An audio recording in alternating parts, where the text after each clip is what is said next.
ഈശോ മിശിഹായ്ക്ക് സ്തുതിയായിരിക്കട്ടെ. ഇപ്പോഴും എപ്പോഴും സ്തുതിയായിരിക്കട്ടെ. നോമ്പുകാലം 6-ാം ഞായറാഴ്ച വിശുദ്ധ മർക്കോസിൻ്റെ സുവിശേഷം 8-ാം അധ്യായം 31 മുതൽ 9-ാം അധ്യായം 1 വരെയുള്ള തിരുവചനങ്ങളാണ് നമ്മുടെ ധ്യാന വിഷയം. ഈശോ തൻ്റെ ദൗത്യം പൂർത്തീകരിക്കപ്പെടാൻ പോകുന്നു എന്ന് ശിഷ്യന്മാരോട് വെളിപ്പെടുത്തുന്ന ഭാഗമാണിത്. താൻ ജെറുസലേമിലേക്ക് പോകണം, അവിടെ വെച്ച് എല്ലാവരാലും തിരസ്കരിക്കപ്പെടും, അതികഠോരമായ പീഡാസഹനങ്ങളിലൂടെ കടന്നു പോകണം, വിവരിക്കാനാകാൻ സാധിക്കാത്ത വിധത്തിലുള്ള കുരിശുമരണം ഏറ്റെടുക്കണം, അതിനുശേഷം 3-ാം ദിവസം ഉയർത്തെഴുന്നേൽക്കും. ആദ്യമായിട്ടാണ് ഈശോ ഇപ്രകാരമൊരു വാർത്ത ശിഷ്യന്മാരെ അറിയിക്കുന്നത്. അവർക്ക് ഇത് ഉൾക്കൊള്ളാൻ പറ്റാത്ത വിധത്തിലായിരുന്നിരിക്കണം. അവർ സ്തബ്ധരായിരുന്നു. പത്രോസ് ലീഗ എപ്പോഴും ഗുരുവിൻ്റെ മുമ്പിൽ എടുത്തു ചാടുന്നത് പോലെ ഇവിടെയും ഒരു ഇടപെടൽ നടത്തുകയാണ്. യേശുവിനെ മാറ്റി നിർത്തിക്കൊണ്ട് അവൻ തടസ്സം പറയാൻ തുടങ്ങി. മാനുഷികമായ രീതിയിൽ മറ്റുള്ളവർക്ക് നന്മകൾ ആശംസിക്കാറാണ് പതിവ്. ഒരാൾ യാത്രയ്ക്ക് പോകുമ്പോൾ നമ്മൾ പറയും ശുഭയാത്ര, ആരോഗ്യത്തോടെ സുരക്ഷിതമായി മടങ്ങി വരണം. ഓപ്പറേഷന് പോകുമ്പോൾ പറയും ഓപ്പറേഷൻ വിജയിക്കണം, സുഖമായി തിരിച്ചു വരണം. പരീക്ഷയ്ക്ക് പോകുമ്പോൾ പറയും പരീക്ഷയിൽ വിജയിക്കണം. അതേപോലെ പത്രോസ് ലീഗ പറയുകയാണ്, നിനക്ക് ഈ വേദനകളൊന്നും ഉണ്ടാകാൻ പാടില്ല, ഞങ്ങളത് ആഗ്രഹിക്കുന്നില്ല, ഇത് നിനക്ക് സംഭവിക്കാതിരിക്കട്ടെ. പക്ഷേ ഈശോ ശിഷ്യന്മാരെയൊക്കെ നോക്കിക്കൊണ്ട് പത്രോസിനെ ശാസിച്ചുകൊണ്ട് പറയുകയാണ്, സാത്താനെ ദൂരെ പോവുക. പത്രോസ് ലീഗയ്ക്ക് ഇതെങ്ങനെ ഉൾക്കൊള്ളാൻ സാധിക്കും? പത്രോസ് ലീഗയാണോ ഈശോ സാത്താനെ എന്ന് വിളിക്കുക?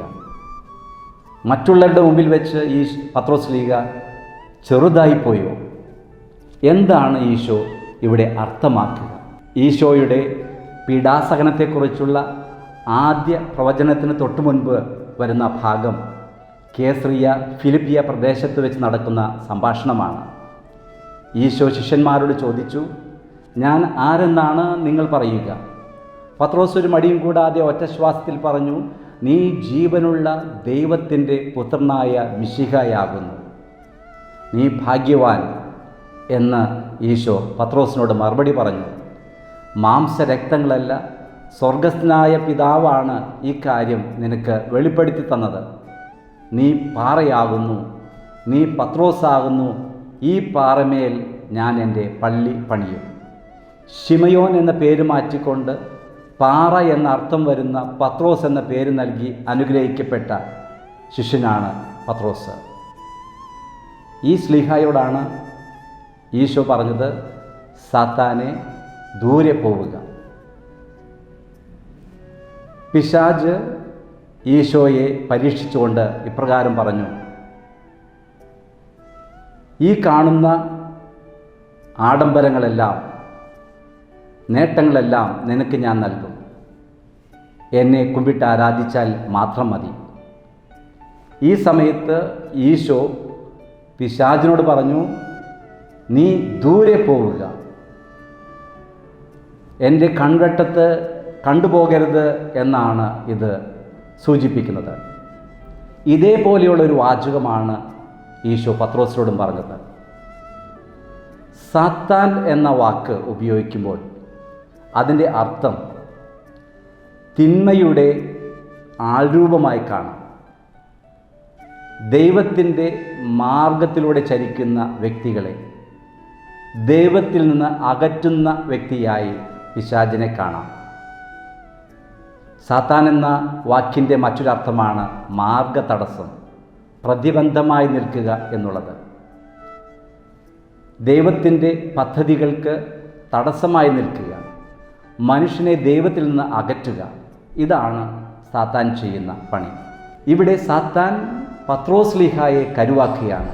ശിഷ്യന്മാരുടെ പ്രമുഖനായ പത്രോസിനെ തന്നെ പ്രേരിപ്പിക്കുകയാണ് ഈശോയുടെ രക്ഷാകര പദ്ധതിയിൽ നിന്ന് വ്യതിചലിക്കുവാനായിട്ട്. അതാണ് വലിയ പ്രലോഭനം. ചിലപ്പോഴൊക്കെ നമ്മുടെ ചങ്ങാതിമാരിലൂടെയും ഉറ്റവരിലൂടെയും ഒക്കെയാണ് തിന്മ ചെയ്യാൻ പിശാച് നമ്മെ പ്രേരിപ്പിക്കുക, ദൈവത്തിൽ നിന്ന് ഓടിയകലുക, സുഖത്തിനും സൗകര്യത്തിനും വേണ്ടി അലയുക, അടിച്ചു പൊളിക്കുക എന്നൊക്കെ പ്രേരണ നൽകുന്ന പൈശാചിക ശക്തികളെ മറ്റുള്ളവരിലൂടെയും നമുക്ക് ദർശിക്കാനാകും. അതൊരു തിരിച്ചറിവാണ് നമുക്ക് ആവശ്യമായിട്ടുള്ളത്. ഈശോ ശക്തമായ ഭാഷയിൽ പത്രോസിനെ ശാസിക്കുമ്പോൾ ദൈവത്തിൻ്റെ പാതയിലൂടെ ചരിക്കുന്നതിന് നീ തടസ്സമായി നിൽക്കാൻ പാടില്ല എന്നുള്ളതാണ്. സഹനങ്ങൾ ഏറ്റെടുക്കണം. അതുകൊണ്ടാണ് ഈശോ ശിഷ്യന്മാരോട് ഉറക്കെ പറയുക, എൻ്റെ പിന്നാലെ വരുവാൻ ആഗ്രഹിക്കുന്നുവെങ്കിൽ നീ കുരിശ് വഹിക്കണം. ക്ലേശങ്ങളിലൂടെയും സഹനങ്ങളിലൂടെയും ശുദ്ധീകരിക്കപ്പെട്ട് നിൻ്റെ ആത്മാവിനെ രക്ഷിക്കാൻ നിനക്ക് കഴിയണം. ലോകത്തിൻ്റെ സന്തോഷങ്ങൾക്ക് പിന്നാലെ പോകാതെ ജീവിതത്തിൽ ആത്മരക്ഷയ്ക്കായി യത്നിക്കണമെന്ന സന്ദേശവും നമുക്ക് ഇന്ന് നൽകുന്നുണ്ട്. സഹനം, സ്നേഹം, ഈ രണ്ട് വാക്കുകളും 3 അക്ഷരങ്ങൾ ഒരുമിച്ച് പോകുന്നതാണ്. സഹനത്തിലും സ്നേഹത്തിലും ഈ 3 അക്ഷരങ്ങളുണ്ട്. ഈശോയോടുള്ള സ്നേഹത്തിൽ സഹിക്കാൻ നമുക്ക്, സഹനം ഏറ്റെടുക്കാൻ നമുക്ക് കഴിഞ്ഞാൽ അത് രക്ഷാകരമാണ്. പത്രോസ്ലീഹായുടെ ജീവിതത്തിലുള്ള മാറ്റം നമുക്ക് മനസ്സിലാക്കാൻ സാധിക്കുക പത്രോസ്ലീഹായുടെ 1-ാം ലേഖനം 4-ാം അധ്യായത്തിലൂടെയാണ്. ക്ലേശങ്ങളുണ്ടാകുമ്പോൾ, പീഡകളുണ്ടാകുമ്പോൾ, അപ്രതീക്ഷിതമായതെന്തോ സംഭവിച്ചാൽ എന്നതുപോലെ നിങ്ങൾ പരിഭ്രമിക്കരുത് എന്നാണ് ശ്ലീഹ പഠിപ്പിക്കുന്നത്. ക്രിസ്തുവിൻ്റെ പീഡകളിൽ നിങ്ങൾ ആഹ്ലാദിക്കുവിൻ. ഒരു ക്രിസ്ത്യാനി എന്ന രീതിയിൽ സഹനങ്ങൾ ഏറ്റെടുക്കുന്നതിൽ നിങ്ങൾ അഭിമാനം കൊള്ളുവിൻ എന്ന് ശ്ലീഹ പഠിപ്പിക്കുന്നു. സഹനത്തിൻ്റെ മൂല്യം തിരിച്ചറിഞ്ഞ ശ്ലീഹ സഹനത്തിലൂടെയാണ് നമ്മുടെ ജീവിതത്തെ രക്ഷാകരമാക്കുക. പ്രലോഭനങ്ങൾ പലപ്പോഴും സഹനത്തിൽ നിന്ന്, ക്ലേശങ്ങളിൽ നിന്ന് ഓടി അകലുവാനായിട്ടാണ് നമ്മെ പ്രേരിപ്പിക്കുന്നത്. അവിടെയാണ് ദൈവത്തിൻ്റെ പദ്ധതി തിരിച്ചറിയാനായിട്ട് നമുക്ക് സാധിക്കണം. ഇന്നത്തെ ഈ സുവിശേഷ ഭാഗം നമുക്ക് നൽകുക, ദൈവത്തിൻ്റെ പാതയിൽ നിന്ന് വ്യതിചലിക്കാൻ എപ്പോഴൊക്കെ നമുക്ക് പ്രേരണയുണ്ടാകുന്നുവോ, എപ്പോഴൊക്കെ നാം അതിനുവേണ്ടി ശ്രമിക്കുന്നുവോ, അപ്പോഴൊക്കെ ഈശോ നമ്മളോടും പറയുന്നുണ്ട്, സാത്താനെ എൻ്റെ മുൻപിൽ നിന്ന് പോകുക. ആയതിനാൽ ദൈവത്തിൻ്റെ വചനമനുസരിച്ച് ജീവിക്കുന്ന പാറമേൽ പണിത ഭവനം പോലെ ആയിത്തീരാൻ നമുക്ക് പരിശ്രമിക്കാം. പഴയ നിയമത്തിൽ ദൈവത്തെ പാറ എന്നാണ് വിളിക്കുക. ദൈവജനത്തിൻ്റെ അഭയശിലയാണ് ദൈവം. ഈശോ രക്ഷാശിലയാണ്.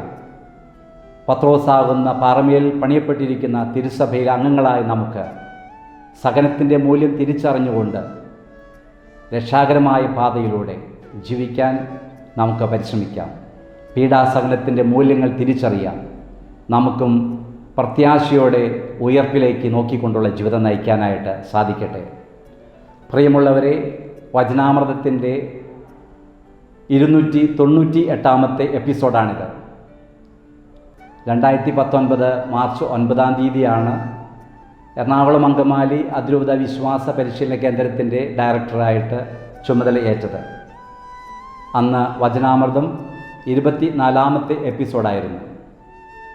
അന്ന് മുതൽ ഇന്ന് വരെ വചനാമൃതത്തിന് സഹകരിച്ചിട്ടുള്ള എല്ലാവരോടും, സന്ദേശങ്ങൾ നൽകിയവർ, റെക്കോർഡ് ചെയ്തവർ, എഡിറ്റിംഗ് നടത്തിയിട്ടുള്ളവർ, ഷെയർ ചെയ്തിട്ടുള്ളവർ, കാറ്റഗിസം എറണാകുളം എന്ന യൂട്യൂബ് ചാനലിലൂടെ ഈ ദൈവവചന പ്രഘോഷണത്തിന് സഹായിച്ചിട്ടുള്ള എല്ലാവർക്കും ഈ അവസരത്തിൽ നന്ദി പറയുന്നു.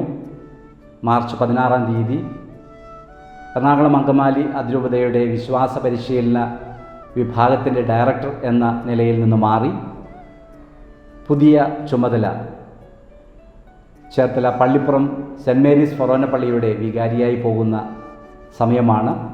നിങ്ങളെല്ലാവരോടും നന്ദി പറയുന്നു.